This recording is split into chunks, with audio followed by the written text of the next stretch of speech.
السلام علیکم ورحمۃ اللہ وبرکاتہ۔ بسم اللہ الرحمن الرحیم۔ سامعین و ناظرین، اردو زبان کی دوسری کتاب کے 23 اسباق آپ کے سامنے آ چکے ہیں۔ آج کا ہمارا یہ ویڈیو اسی کتاب کا سبق نمبر 24 ہے، جس کا ٹائٹل ہے اپنی عزت آپ کرو۔ تو آئیے شروع کرتے ہیں۔ بسم اللہ الرحمن الرحیم۔ اپنی عزت آپ کرو۔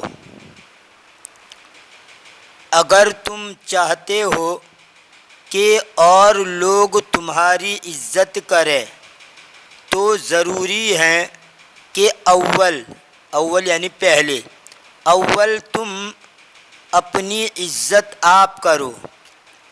اگر تم چاہتے ہو کہ اور لوگ تمہاری عزت کریں تو ضروری ہے کہ اول تم اپنی عزت آپ کرو۔ اس بات سے تم کو تعجب ہوگا کہ آپ اپنی عزت کیوں کریں۔ اس بات سے تم کو تعجب ہوگا کہ آپ اپنی عزت کیوں کریں۔ کیا اپنے آپ کو اوروں سے بڑا سمجھیں، دوسروں کو حقیر جانیں؟ حقیر یعنی معمولی، نیچ۔ دوسروں کو حقیر جانیں؟ نہیں، یہ تو نہایت غرور کی بات ہے۔ ایسی بری صلاح میں تم کو ہرگز نہ دوں گا۔ حدیث کے اندر آتا ہے کہ کسی آدمی کے جہنم میں جانے کے لیے یہی بات کافی ہے کہ وہ اپنے بھائی کو حقیر سمجھے۔ کسی آدمی کے جہنم میں جانے کے لیے یہی بات کافی ہے کہ وہ اپنے بھائی کو حقیر سمجھے۔ تو اپنی عزت آپ کرنے کا مطلب یہ نہیں ہے کہ اپنے آپ کو بڑا سمجھے، دوسروں کو حقیر جانے۔ کیا اپنے آپ کو اوروں سے بڑا سمجھیں، دوسروں کو حقیر جانے؟ نہیں، یہ تو نہایت غرور کی بات ہے، یعنی گھمنڈ ہے۔ ایسی بری صلاح میں تم کو ہرگز نہ دوں گا۔ تم اپنی عزت آپ کرو۔ اس بات کے کہنے سے میری مراد یہ ہے کہ تم کسی کے ساتھ ایسا برا سلوک نہ کرو جو وہ تم کو بے عزت سمجھے یا تمہاری بے عزتی کا ارادہ کرے۔ یعنی اپنی عزت آپ کرو کا مطلب یہ ہے کہ کسی آدمی کے ساتھ ہم برا سلوک نہ کریں۔ اگر ہم دوسرے آدمی کے ساتھ برا سلوک کریں گے تو وہ ہمیں بے عزت سمجھے گا یا ہماری بے عزتی کرے گا، تو گویا ہم نے اپنے آپ کو ہی بے عزت کر دیا اور اپنی عزت نہیں کی۔ یہ ایسا ہی ہے جیسا کہ حدیث کے اندر آتا ہے کہ اللہ کے رسول نے فرمایا کہ اپنے ماں باپ کو گالی مت دو۔ تو کسی نے عرض کیا کہ اللہ کے رسول، کوئی آدمی اپنے ماں باپ کو گالی دے سکتا ہے؟ تو اللہ کے رسول نے فرمایا، اگر تم کسی کی ماں باپ کو گالی دو گے تو وہ پلٹ کر تمہارے ماں باپ کو گالی دیں گے، تو تمہارے ماں باپ کو گالی دینے کا سبب تم بنے، اس لیے گویا تم نے اپنے ماں باپ کو گالی دی۔ تو یہ مطلب ہے کہ ہم کسی چیز کا سبب بھی بنیں گے تو گویا ایسا ہی ہے، گویا ہم نے خود وہ کیا۔ تو اگر دوسروں کے ساتھ ہم نے برا سلوک کیا تو وہ کیا ہے، ہمیں بے عزت سمجھے گا اور ہماری بے عزتی کرے گا، تو اس کا سبب خود ہم ہی ہے۔ تم اپنی عزت آپ کرو، اس بات کے کہنے سے میری مراد یہ ہے کہ تم کسی کے ساتھ ایسا برا سلوک نہ کرو جو وہ تم کو بے عزت سمجھے یا تمہاری بے عزتی کا ارادہ کرے۔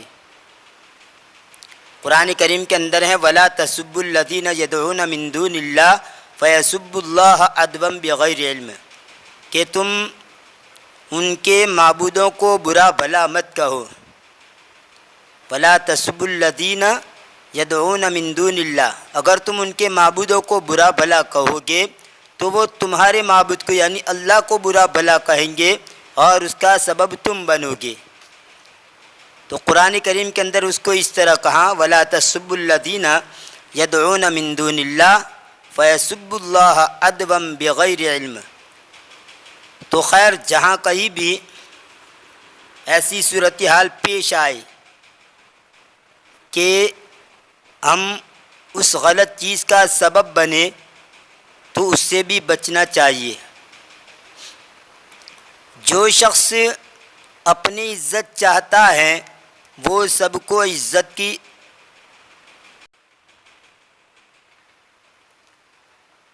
جو شخص اپنی عزت چاہتا ہے وہ سب کو عزت کی نظر سے دیکھتا ہے، نہ برا کہتا ہے نہ برا سنتا ہے، یعنی بری بات بھی نہیں کہتا اور کوئی بری بات کہے تو اس بری بات کو سنتا بھی نہیں ہے. اور ہونا بھی یہی چاہیے. اگر آپ کے سامنے کوئی آدمی کسی کی غیبت کرے تو بہتر تو یہ ہے ہو سکے تو وہاں سے اٹھ کر چلا جائے، کسی کی غیبت ہی نہ سنے. نہ برا کہتا ہے نہ برا سنتا ہے، نہ اوروں کی ہتک کرتا ہے نہ ذلت اٹھاتا ہے. ہتک کا معنی بے عزتی. نہ اوروں کی ہتک کرتا ہے نہ ذلت اٹھاتا ہے.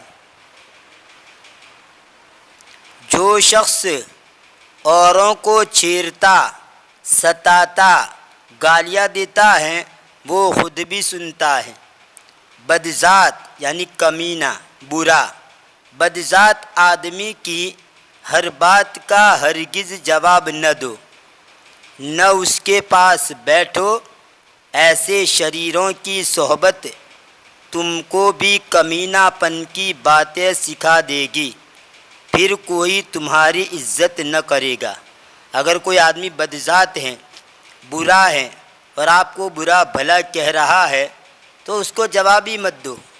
کسی بھی دشمن کو ہرانے کا بہتر طریقہ یہ ہے کہ اس کا جواب ہی مت دو، وہ اندر ہی اندر سلگتا رہے گا. ورنہ آپ جواب دو گے تو وہ اور زیادہ آپ کو چھیڑ چھاڑ کرے گا. اس لیے جواب ہی مت دو. سب سے بہتر ہرانے کا دشمن کو شکست دینے کا یہی طریقہ ہے.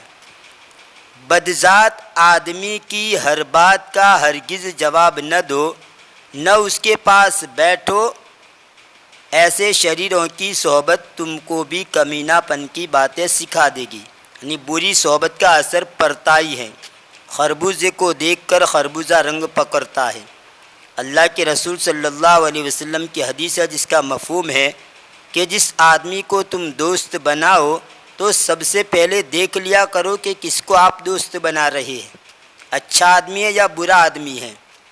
اچھا ہو تو دوست بناؤ، برا ہو تو اس سے دور رہو. پھر کوئی تمہاری عزت نہ کرے گا.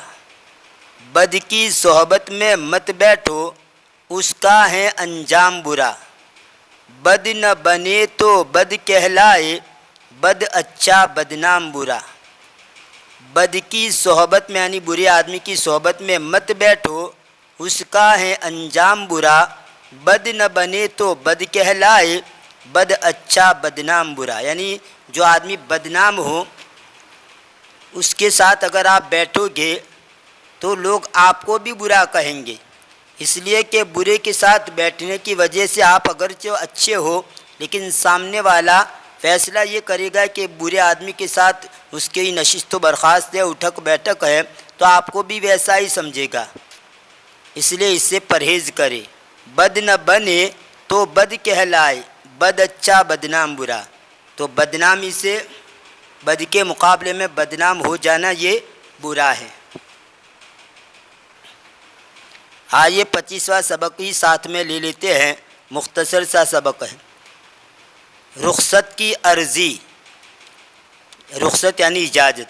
جناب عالی کل سے میری آنکھیں آ گئی ہے. آنکھیں آ گئی ہے مطلب یہ نہیں کہ 2 آنکھیں اور تیسری آ گئی، یعنی آنکھیں آ گئی کا مطلب آنکھوں میں درد ہو رہا ہے، آنکھوں میں تکلیف ہے۔ کل سے میری آنکھیں آ گئی ہیں، آج صبح ڈاکٹر صاحب کی خدمت میں علاج کے واسطے گیا تو انہوں نے دوا لگا دی اور کتاب کے دیکھنے یا دھوپ کی طرف نظر کرنے کو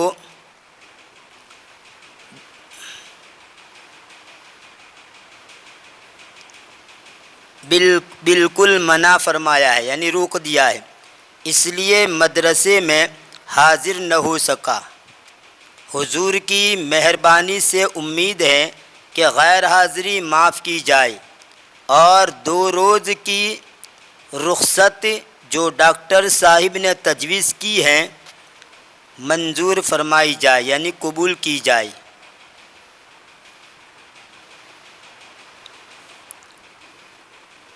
عرضی یعنی درخواست، کس نے لکھی ہے؟ یہ نیچے لکھ رہے کم ترین، کم ترین کا معنی عاجز، کم ترین نین سک طالب علم درجہ 6 مدرسہ تحصیلی سردنا ضلع میرٹھ 21 جولائی سن عیسوی 1893۔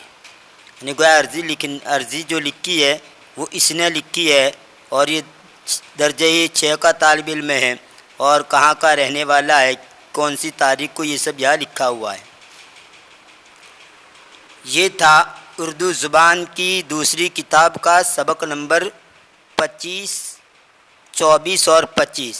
انشاءاللہ آنے والی ویڈیو میں اس کتاب کا سبق نمبر 26 آپ کے سامنے پیش کیا جائے گا۔ تب تک کے لیے انتظار کیجیے، دعا میں یاد رکھیے۔ فی امان اللہ، الی اللقاء۔